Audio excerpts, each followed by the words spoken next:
Muy buenas, estimados seguidores. Hoy volvemos con el Capitán Perú, que hacía tiempo que no aparecía por nuestro humilde canal, y vamos a hablar de sus novelas, que además están ambientadas en los Andes. Muy bienvenido, capitán. Siempre un lujo tenerte en este canal.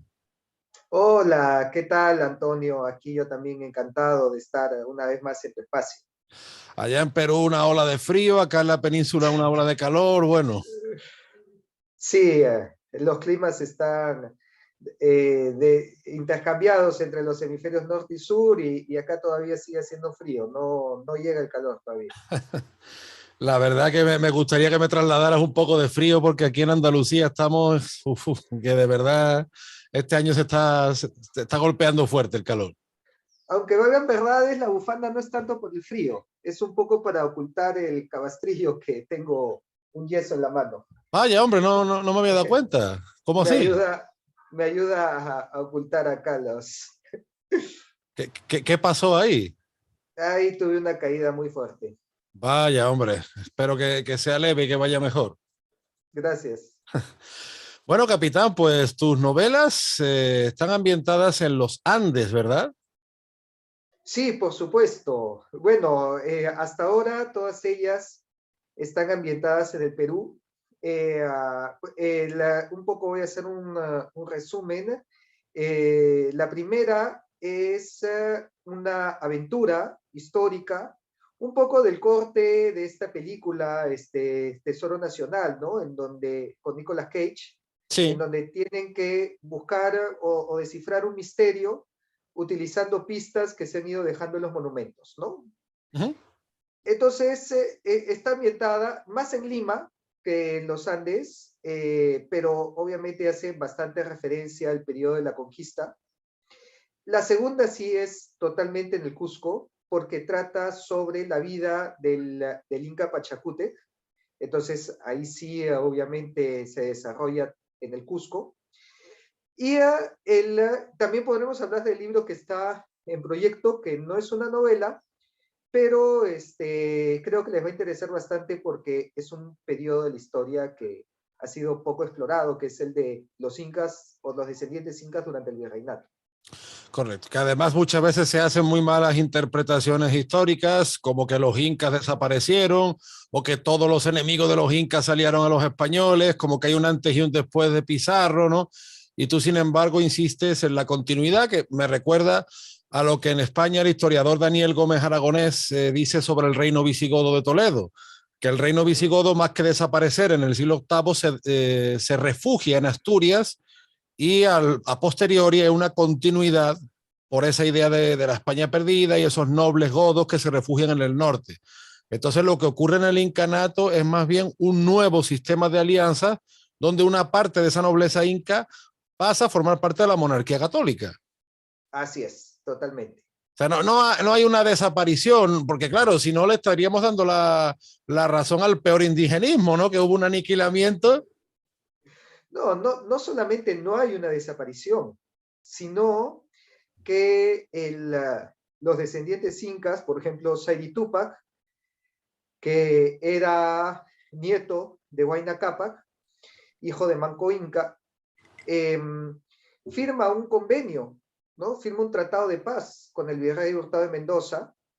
Igualmente su hermano, Titu Cusi Yupanqui, también hijo de Manco Inca, firma el tratado de Acobamba, en donde se reconoce acá pues un traslato imperi, ¿no? Un traslado del cetro del Inca, al punto que a partir de entonces, y eso también es un dato muy poco conocido, pero que lo menciona en este libro, los descendientes incas llaman al rey de España con el título de Inca, Inca, sí, sí, sí.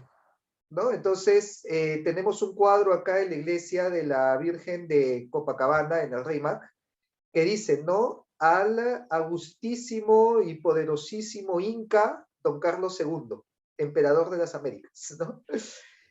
Entonces, eso nos da muestras de que para ellos su forma de ver el nuevo régimen era una continuidad de los incas y precisamente Carlos I de España tuvo la delicadeza de tomar como título decimoquinto emperador del Perú, no primero. reconociendo como legítimos a los 14 incas antes que y él siendo el sucesor de los 14 incas anteriores.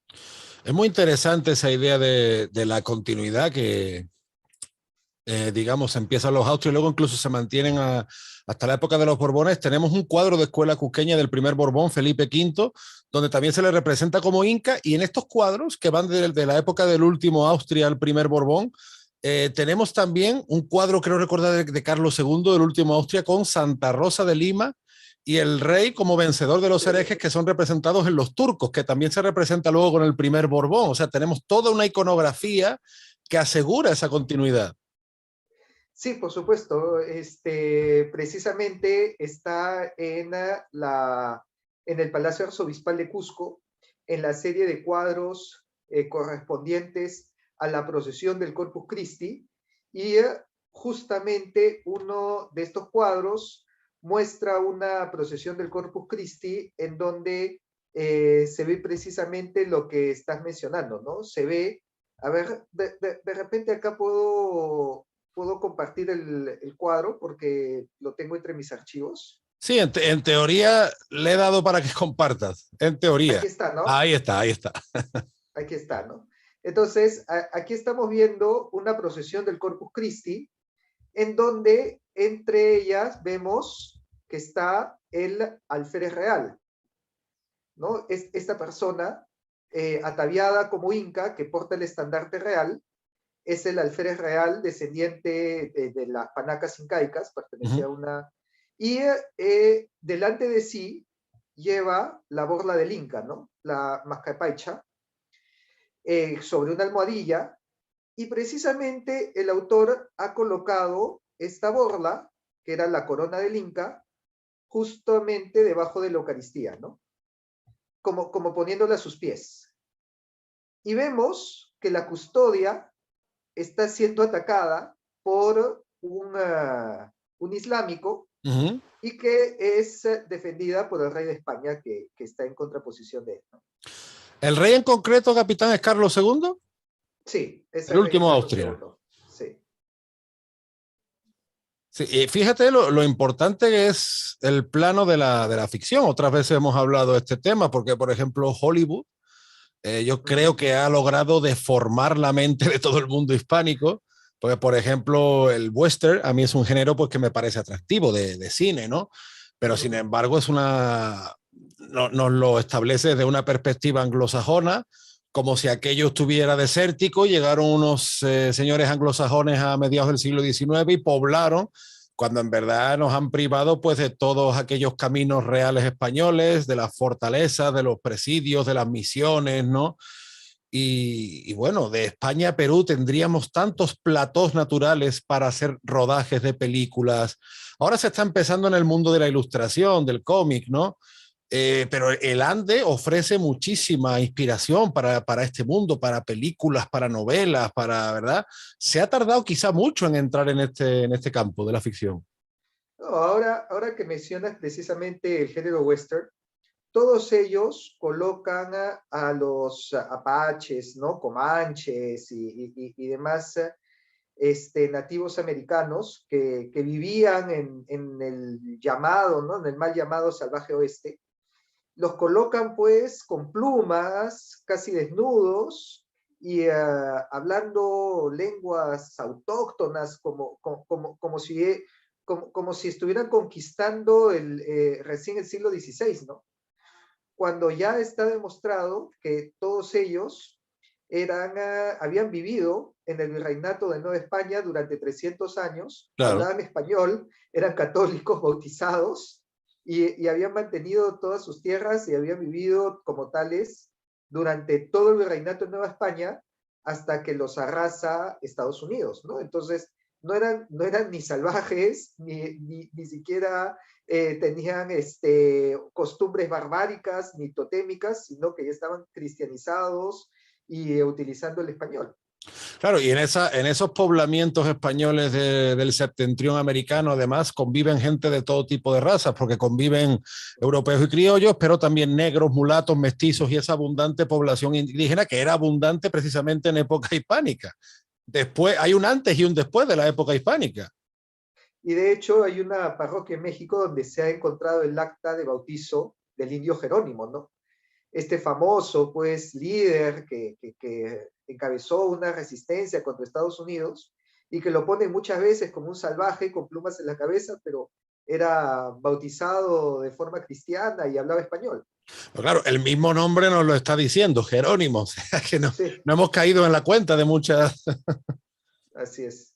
Muchas veces lo que hablamos, por ejemplo, hay películas que suponen un antes y un después para muchas personas. Yo, por ejemplo, tengo una relación de amor-odio con la película del Gladiador, de Russell Crowe, porque yo sé positivamente que esa película le da 200 patas a la historia, pero me gusta Sí, mucho, me gusta mucho. sí, sí, sí. Y soy consciente de que esa película le ha provocado el gusto por la historia romana a muchas personas. Ahora que fíjate que tantas series de televisión estamos viendo en las que los romanos son los malos, porque los romanos nos lo Sí. presentan como cínicos, mafiosos, mientras que los vikingos, bueno, pues son muy buenos, muy coherentes, socialdemócratas, ecologistas, ¿no? O sea, que en el plano de la ficción vivimos muchísimas batallas culturales también, pero siempre hay algo como un motivo, como que es que te da la picazón y a partir de ahí empieza la curiosidad, ¿no? Quizá en el Ande es lo que falta y por eso yo tenía tanto interés en hacer un programa contigo sobre tus novelas. Eso es precisamente un tema que conversé con el doctor Walter Alba. El doctor Walter Alba fue el arqueólogo que descubrió la tumba del señor de Zipán, ¿no? Entonces, es uno de los arqueólogos más reconocidos, no solamente en el Perú, sino en el mundo, porque ha hecho un descubrimiento para la humanidad, ¿no? Que por encima de él se encuentra pues la tumba de Tutankamón y unas pocas más. Y además, hasta hace poco ha sido director del Museo Tumbas Reales de Zipán, o sea, él levantó todo el museo y con todo lo que, el oro y las joyas que vemos del señor de Zipán en aquel lugar, ¿no? Y precisamente fui a visitarlo a Lambayeque, bueno, y fui al Museo de Tumbas Reales, gracias a su hijo Ignacio es que me dio su contacto, y cuando converso con él precisamente sobre este tema, él me dice, ¿no? Siendo él arqueólogo Claro. y que uno piense que está muy pegado pues al método científico, él lo primero que me habla es de la importancia de la ficción en la historia. Y me dice, a todos los que nos gusta la historia, hemos llegado primero a través de la ficción. Como tú dices, ¿no? Viendo una película, leyendo un libro, viendo una serie, una novela, un cómic. O sea, tú mencionas Gladiador, pero ¿cuántos Sí, les gusta el Imperio Romano por Asterix? ¿No? O seguramente, si no fuera por la película Corazón Valiente, la gran mayoría no sabría quién es William Wallace. Entonces, primero llegamos por la ficción. Y recién cuando ya la ficción nos enamora, es que comenzamos a profundizar en la verdad histórica y eso de repente es lo que nos falta para profundizar en la historia andina, que ha tenido muy poca ficción, irónicamente teniendo tanto material para explotar. sí, además una de tus novelas se inspira en Pachacute, que es un personaje que tiene para escribir, como se dice, el ciento y la madre. Y además en el Ande pasa una cosa relativamente parecida, salvándola a muchísima distancia, por supuesto, al lejano oeste norteamericano, valga un poco el oxímono. Porque se nos ha vendido el Ande, en especial del siglo XIX, pues como una zona triste, pobre, deprimida, falta de interés, pero cuando uno viaja por el Ande, oye, ve una monumentalidad, ve unas calles que por un lado tiene un toque autóctono muy propio y por otro lado uno no sabe si está en Castilla, si está en Extremadura. Es algo tan familiar a ambos hemisferios y tan admirable en el sentido de qué casas, qué iglesias, qué calles, qué construcciones y muchas veces a tantos metros de altura. Entonces, precisamente yo creo que Lander necesita rescatar esa memoria de su grandeza y la afición puede ser un plano que le puede jugar a favor, ¿no? Y de hecho, el tema visual obviamente llama la atención per se, al punto que sí han habido producciones de Hollywood que se han ambientado, pero irónicamente no son históricas, ¿no? O sea, a ver, una de las primeras de estas sucedió en una película de Charlton Heston, no sé si la recordarás, en donde llega Machu Picchu, Charlton Heston. Irónicamente, Sí, a ver, voy a compartir, porque esa película es muy poco conocida, Ah, mira. pero es muy interesante y precisamente él usa un traje en el cual El secreto de los incas se llama la película, ¿ya? Y él usa un traje, bueno, acá voy a compartir algunas fotos de la película, que inspira el de Indiana Jones, ¿no? Entonces,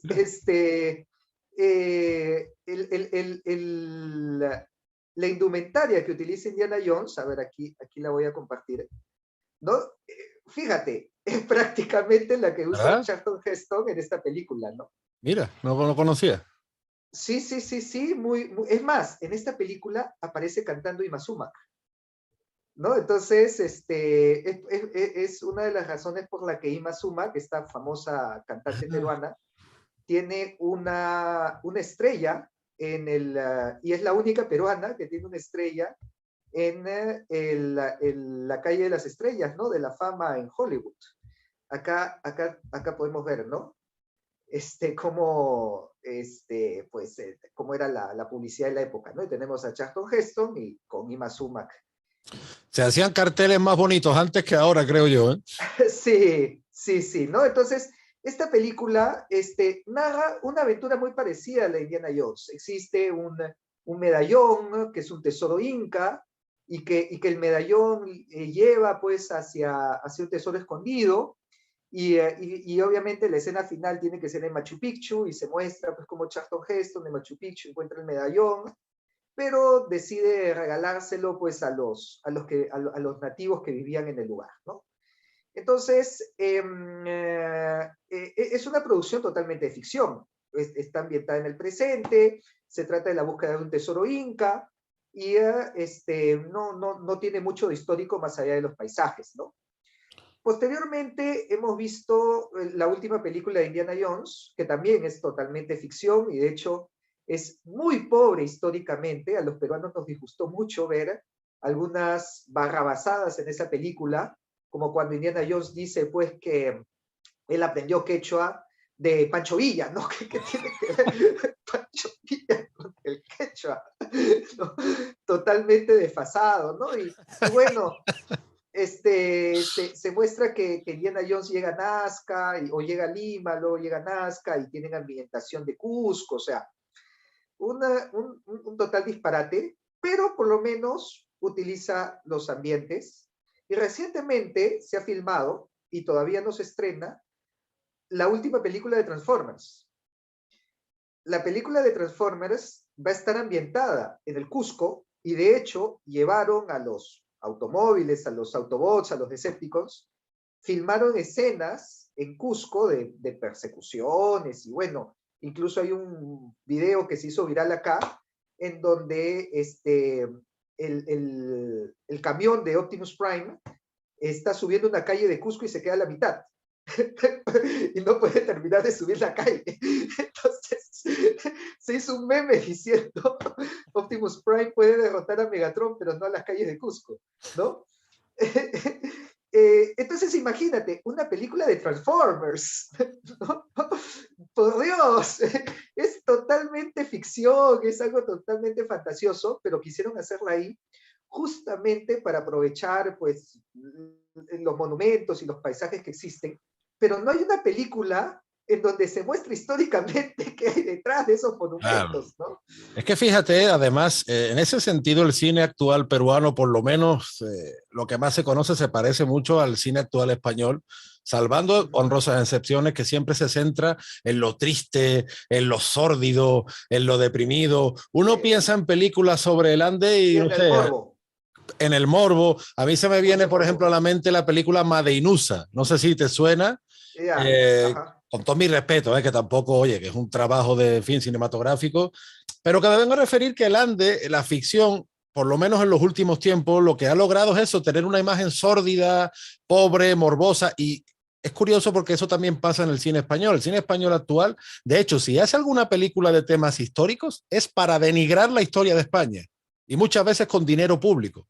Yo no he visto ni la pienso ver la película de los últimos de Filipinas, pero todo el que ha visto esa película con un mínimo de conocimiento ha salido indignadísimo. O sea, porque nos quedamos siempre no ya siquiera en la autocrítica, sino en lo destructivo, ¿no? Y es una pena, la verdad, porque en eso, por desgracia, coincidimos tanto en Perú como en España y eso incide muy negativamente en el imaginario colectivo de nuestros respectivos compatriotas. Yo creo que para el caso de Perú, un director, un guionista de Hollywood no maneja la información como para hacer una película histórica en el mismo Machu Picchu, ¿no? O sea, como para decir, a ver, ¿quién construyó esto y qué es lo que hacían acá? Porque también la mayoría de libros que se han escrito sobre el tema son en español y muy pocos se han traducido al inglés, entonces yo entiendo que de repente no tienen el material, ¿no? Y justamente ahí también hay un trabajo. Hacer material, incluso de ficción o histórico, pero para que exista una fuente en donde producir, en donde sacar una película, una serie, una producción histórica que se pueda ambientar en Cusco o en los Andes, en Cajamarca, ¿no? Y que sea fiel a la historia en la medida de lo posible. Obviamente, Claro. no va a ser un documental, pero por lo menos tenga cierta base que nos pueda acercar a lo que realmente sucedió.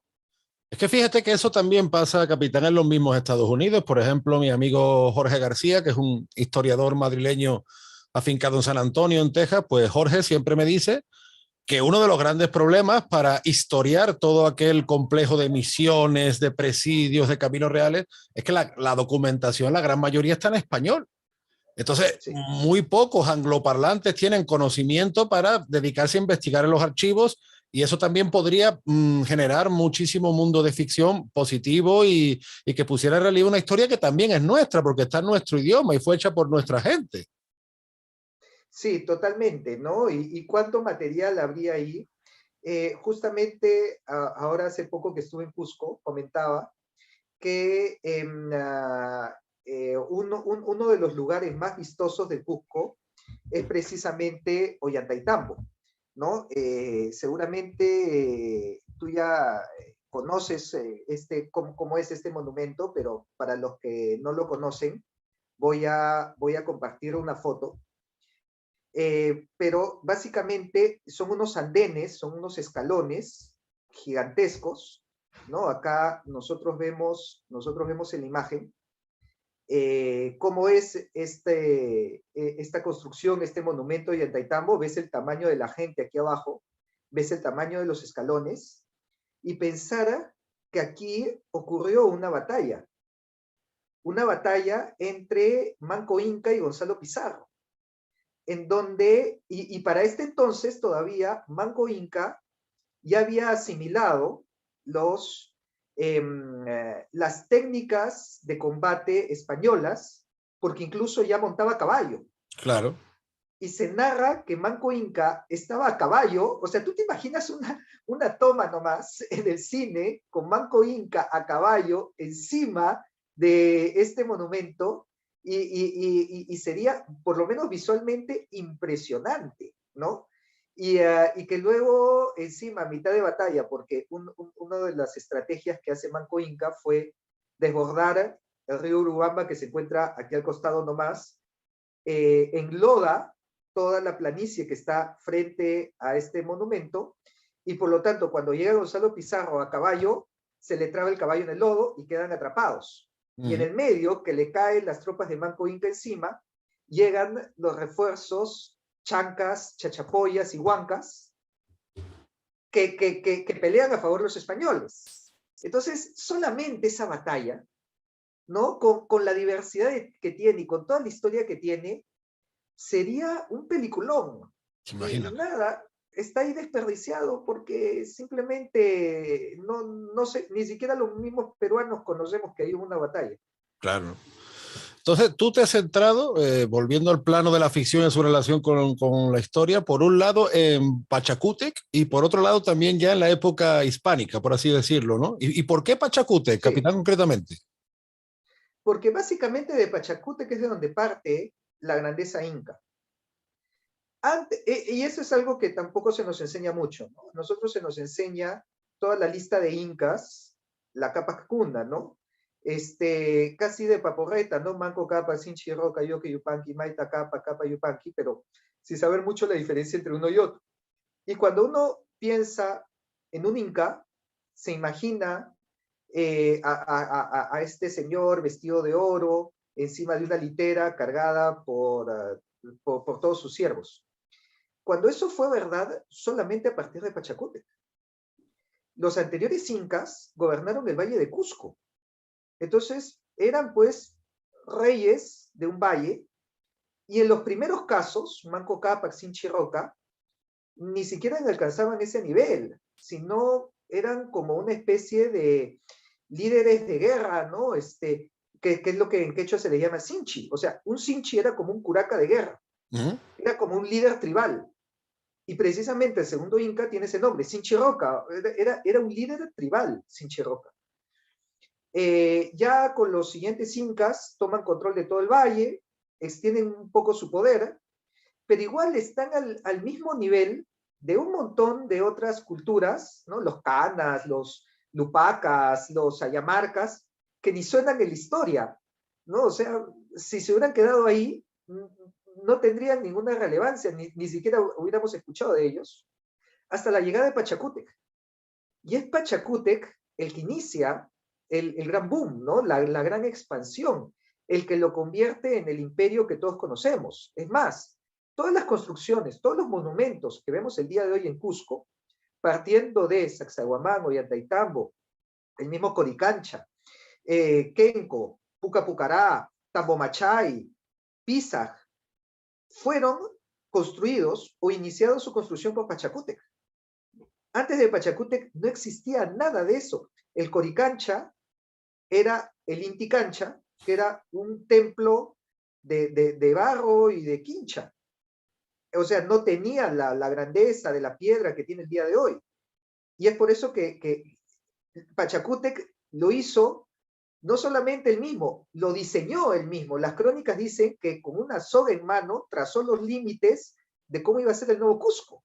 Él refundó Cusco y lo diseñó a como él quería y a como lo vemos el día de hoy, ¿no? Entonces, tenemos pues a un personaje que fue arquitecto, diseñador, estadista, conquistador, estratega, incluso teólogo, porque también reforma las creencias de la época de los cultos que daban los incas. Entonces, es el quiebre. Es el Inca conquistador y constructor, ¿no? Por antonomasia. Y de hecho, eso significa Pachacútec, ¿no? Porque el nombre Pacha, ya sabemos, se traduce como tierra, pero no es la tierra del suelo, porque la tierra del suelo es Hualpa, sino es la tierra en sentido mundo, ¿no? En el sentido de el lugar donde estamos. Y el Cuti es la transformación. Entonces, Pachacuti es el que transforma el mundo. Y incluso tiene una connotación de lo que es el cataclismo cósmico, o sea, el que pone el mundo de cabeza, el que cambia todo lo que vemos. Y precisamente, él fue ese punto de quiebre en donde transforma lo que es el incanato a lo que vemos el día de hoy. Y saber cómo llegó a eso es el centro de la novela, porque eso no viene solo, eso vino de una crisis, incluso de una visión que tuvo Pachacútec. Así que, pues, material, yo mismo me sorprendí, porque Claro. dije, ¿cómo antes no se había hecho algo así, teniendo prácticamente toda la historia escrita? No, sin duda se merece una novela y se merecería mucho más productos de ficción y ojalá que tu novela ayude precisamente a eso, a que la gente se pique en el buen sentido de la palabra a investigar más sobre esta historia fascinante. ¿Cómo se pueden conseguir tus novelas, capitán? Ya, a ver, la primera de ellas, que es El secreto del Inca, de la que todavía no hemos hablado, se encuentra en Crisol y en Amazon. O sea, a nivel internacional, las pueden buscar en Amazon. Entiendo que también está en la Casa del Libro, pero como de forma virtual, como libro electrónico. Esta de Pachacútec también está solamente como libro electrónico, incluso en el Perú, porque lamentablemente esta novela yo la escribo el 2019. El 2019 termino de escribirla, la envío a la editorial en febrero del 2020 y en febrero me dicen, ya, sale para la Feria del Libro. Y bueno, la editaron, la diagramaron, la ilustraron, y cuando ya estaba lista para imprimirse, vino la pandemia, no hubo Feria del Libro. Dios mío. No, entonces quedó totalmente en el aire. Me dijeron, no, pues en plena pandemia, obviamente, no se puede publicar. De hecho, incluso después de la pandemia, ya estamos hablando de 2021, seguramente te habrás enterado de la crisis de papel que ha habido. Sí, sí, sí. Una escasez de papel en todo el mundo, el precio del papel multiplicó su precio también. Y en el Perú no había plan lector en los colegios, porque obviamente los colegios han seguido virtuales hasta inicios de este año. Entonces, no, todas las lecturas que les mandaron fueron digitales. Entonces, me han dicho, no, pues si no hay plan lector y encima tenemos problemas con el papel, no se ha publicado hasta ahora, pero como ya estaba editada, ya estaba lista para imprimir, fue lanzada como virtual. La pueden encontrar también como ebook en Amazon, en Google Play, en la Casa del Libro, pero estoy esperando a que ya, pues, por lo menos a mí me han dicho próximo año, ya se debería estar imprimiendo y recién estar disponible en físico. Bueno, las cosas de Palacio van despacio. Y bueno, estamos hablando mucho de tu novela basada en Pachacútec, pero como tú decías antes, nos hemos dejado la primera, que además tiene un título muy sugerente y como muy de suspense, ¿no? El secreto del Inca. Así es, sí. Esta, pues, es también basada en hechos históricos, pero obviamente más orientada hacia la aventura y hacia el misterio y hacia el suspenso, porque se desarrolla en el presente, ¿no? Se desarrolla en el presente y surge un secreto que data de la época de la conquista, que es precisamente acerca de los herederos del Inca, ¿no? Que es algo que incluso muchos se preguntan el día de hoy, ¿no? ¿Dónde están los herederos del Inca? Y finalmente lo que se va descubriendo mientras se busca en cuadros, incluso en iglesias, porque básicamente el libro se desarrolla en Lima y tiene que ir a muchos de los monumentos que hay, ¿no? A la catedral, a la iglesia de San Francisco, al monasterio de Concepción, al Museo de Arte de Lima, a la cruz sobre el Cerro San Cristóbal, y lo que van encontrando a la hora de ver, pues, estas pistas que se han ido dejando en la historia, es que el descendiente del Inca es de la línea de Francisco Pizarro, que esto es también un hecho que se ha ignorado bastante, incluso en el mismo Perú. La gran mayoría no conoce que Francisco Pizarro se casa con la hermana del Inca Atahualpa, porque el Inca Atahualpa le entrega a su hermana como esposa, y este matrimonio es un elemento fundacional del Perú, porque es aquí donde se une las sangres de dos imperios, ¿no? Del imperio hispano y del imperio inca, y en donde, por lo tanto, estos niños, porque tiene dos hijos, Francisco Pizarro, ¿no? Con Inés Guaylas Yupanqui, tiene dos hijos, la mayor, que es Francisca Pizarro Yupanqui, y el menor, que es Gonzalo Pizarro Yupanqui. Y estos dos niños tienen autoridad para reclamar el título de Marqués de la Conquista por Francisco Pizarro, y al mismo tiempo para reclamar el título de Inca por Atahualpa, ¿no? Entonces tiene autoridad tanto ante España como ante la élite cusqueña. Y como tal, estos niños fueron muy peligrosos para la época, especialmente en donde había una lucha de poder entre pizarristas y almagristas, Recordemos que fueron los almagristas los que asesinaron a Pizarro, y es acá donde entra una organización que es una de las sociedades secretas que participa en el libro, que se llama los Caballeros de la Capa. Y los Caballeros de la Capa realmente existieron, fueron, y se les llamaba así porque fue un grupo de almagristas que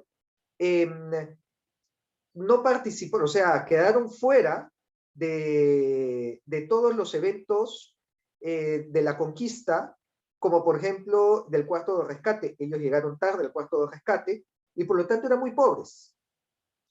Y se dice que eran tan pobres que vivían en una misma casa y solamente tenían una capa para todos. Y en la época, recordemos que para salir a la calle había que salir con capa. Salir sin capa era como salir sin pantalones. Sí. Entonces, lo que hacían es, uno tomaba la capa, salía a la calle y ya los otros no podían salir. Y la misma capa se la rotaban entre todos ellos, y por eso se les llamó los Caballeros de la Capa. Estos fueron los que terminaron asesinando a Francisco Pizarro, y tomaron ese nombre, los Caballeros de la Capa. Entonces, este es uno de los grupos pues, de las sociedades secretas que participa en buscar quién es el heredero del Inca y el descendiente de Pizarro. Y básicamente en eso se desarrolla la novela, ¿no? En buscar a quién es el heredero, porque obviamente este heredero puede hacer un reclamo al trono del Reino del Perú. Mira, pues esa trama me recuerda un poco, salvando la distancia del caso, a lo que ocurre con los hijos de Cleopatra, ¿no? Con Cesarión y Sí, luego los hijos de Marco Antonio, que como dicen en el Perú, podían haber formado un chongazo, ¿no? sí, por supuesto, o sea, Entre Roma y Egipto.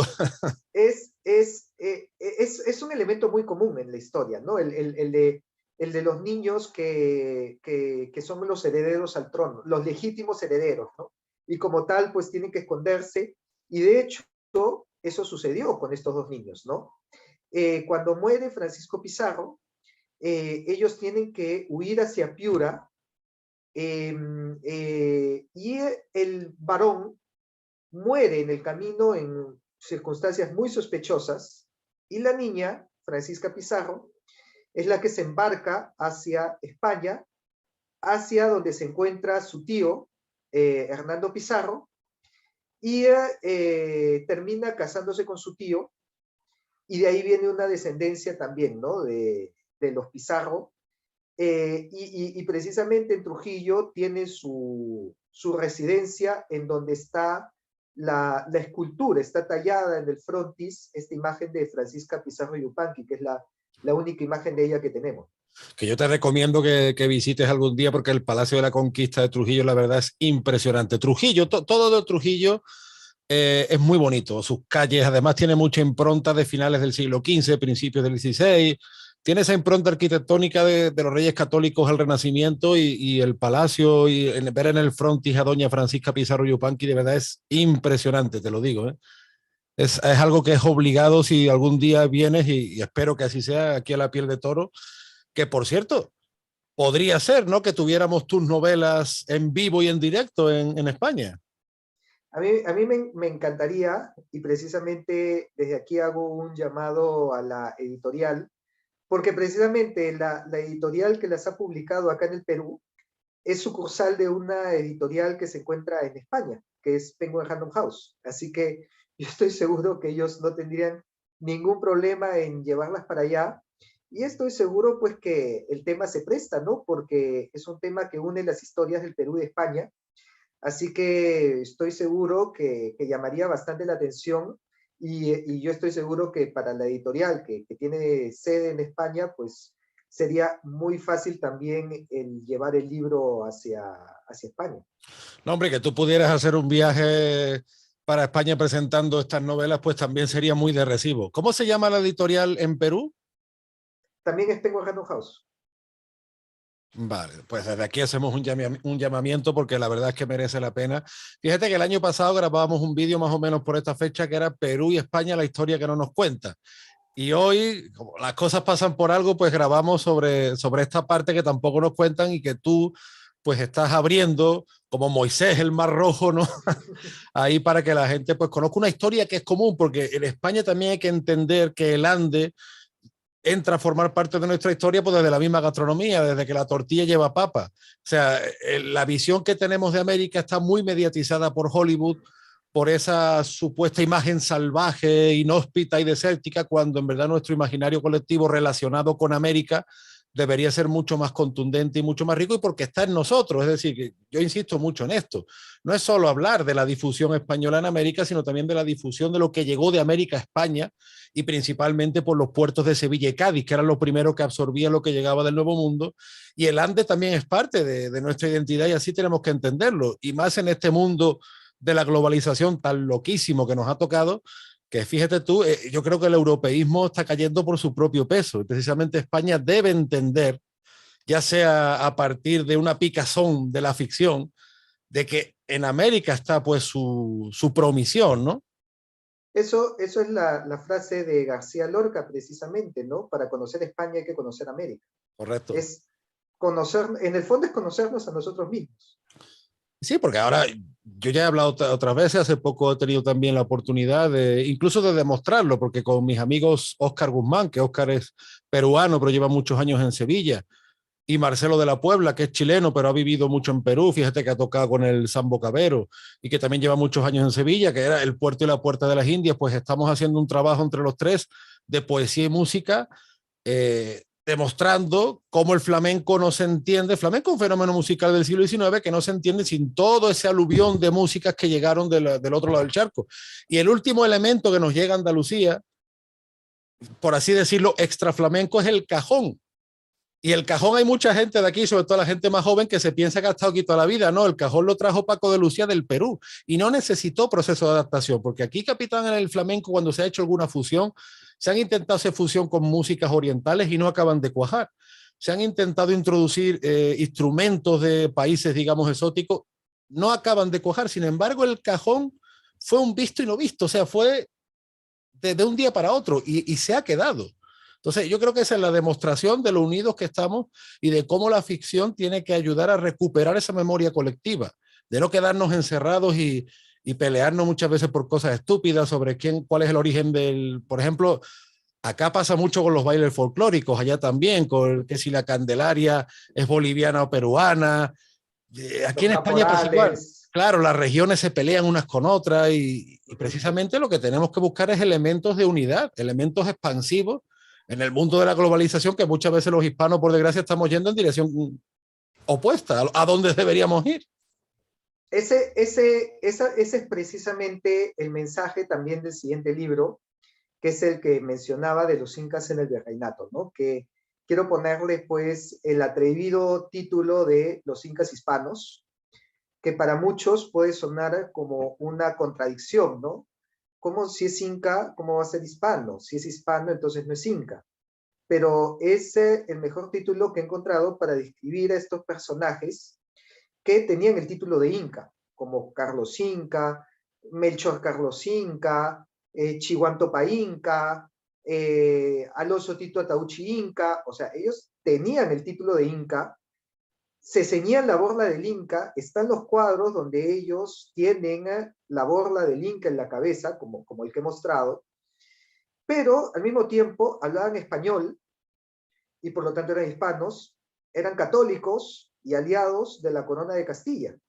Entonces, no encuentro otro mejor título que llamarle los incas hispanos. Gustaban de la música clásica, montaban a caballo, escribían crónicas como Garcilaso de la Vega, que es uno de los grandes exponentes, ¿no? de este ejemplo, y por lo tanto eran los hijos de dos mundos. Tenían una cultura fusionada de sincretismo que se ve incluso en su misma ropa, y son el mejor ejemplo de cómo podemos unirnos el día de hoy, porque si ellos lograron sintetizar estas culturas dentro de su persona, pues entonces no cabe duda que podríamos hacerlo también nosotros. Y fíjate, el Inca Garcilaso, un personaje tan novelesco, y esto sería un argumento que le gustaría mucho a mi amigo granadino Manuel Martín, que le mando un saludo, y yo te lanzo el guante, porque resulta que el Inca Garcilaso y Martín Cortés, el hijo de Cortés, estuvieron en la guerra de las Alpujarras en el sureste de la península contra el reducto morisco a las órdenes de Juan de Austria. No sabemos si entre ellos se encontraron, pero sí sabemos que los dos estuvieron en esa guerra, en una guerra donde además los pocos musulmanes que ya quedan en esa zona estaban llamando constantemente a los piratas africanos y turcos. Ten en cuenta que toda esa zona de la costa sureste española, esa franja del Mediterráneo, era asolada continuamente, sus habitantes esclavizados, que esa es otra cosa. El imaginario colectivo nuestro está tan mediatizado que cuando hablamos de esclavitud nos creemos que es algo de blancos contra negros, pero se omite que durante siglos los musulmanes africanos y asiáticos esclavizaron a cristianos europeos. Esa franja de España sufrió mucho la esclavitud de los musulmanes. Y yo siempre digo que aquí en Andalucía tenemos que entender que el Inca Garcilaso es mucho más nuestro que los moriscos, porque nosotros ni hablamos árabe, ni somos musulmanes, ni somos iconoclastas. Nuestra tradición de Semana Santa, del vino, tiene mucho más que ver con ese contacto con lo que vemos en Hispanoamérica que con una visión idílica que se nos ha vendido del Islam, que empieza en el siglo XIX con el romanticismo, no antes. Y se intenta politizar hasta nuestra fecha porque, como decíamos, estamos yendo en caminos contrarios. Entonces, en vez de buscar elementos para unirnos, aquí algunos dicen que si los gallegos son celtas, que si los andaluces somos moros, y, en fin, una serie de ridículos que no es verdad. Los gallegos no hablan una lengua celta, ni se rigen por el derecho celta. Donde más arqueología celta hay es en Castilla, no es en Galicia. Pero todos estos mitos que surgen disgregadores en el siglo XIX en Hispanoamérica también surgen, ¿no?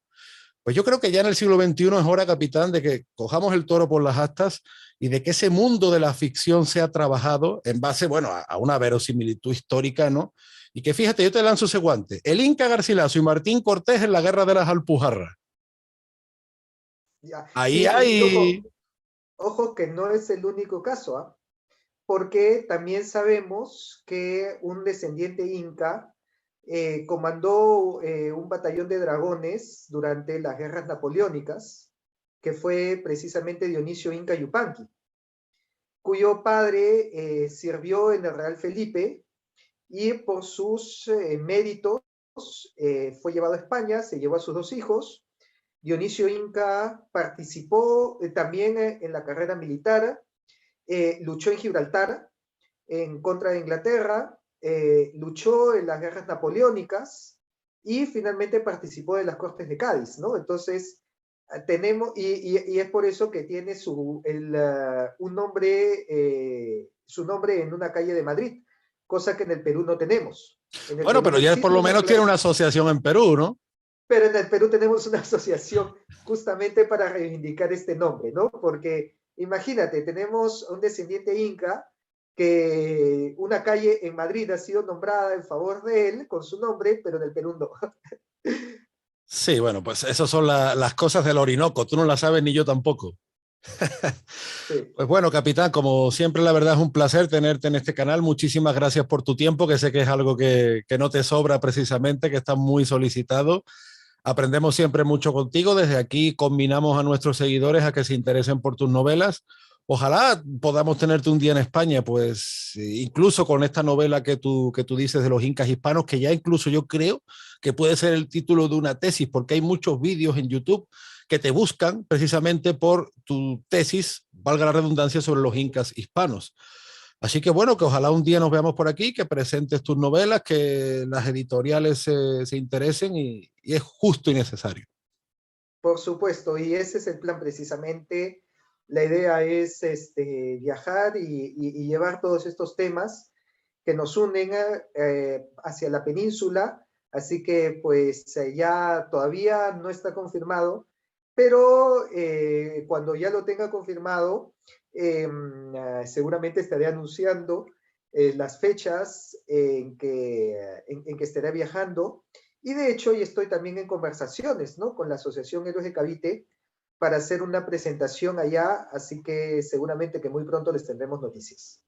Pues la verdad que le mandamos un saludo a nuestros amigos de la Asociación Héroes de Cavite porque están haciendo una labor impagable, de verdad, tanto en español como en inglés, para acceder a todo tipo de públicos.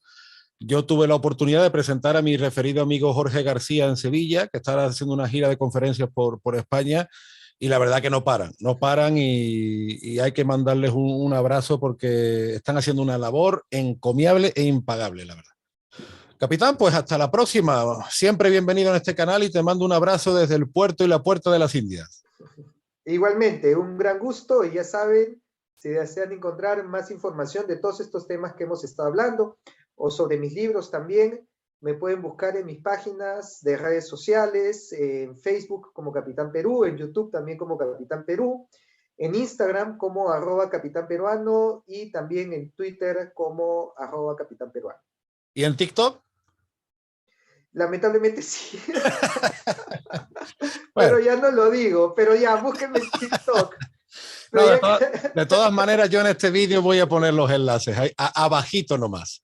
buenísimo. Listo, capitán, chao, chao. Nos vemos.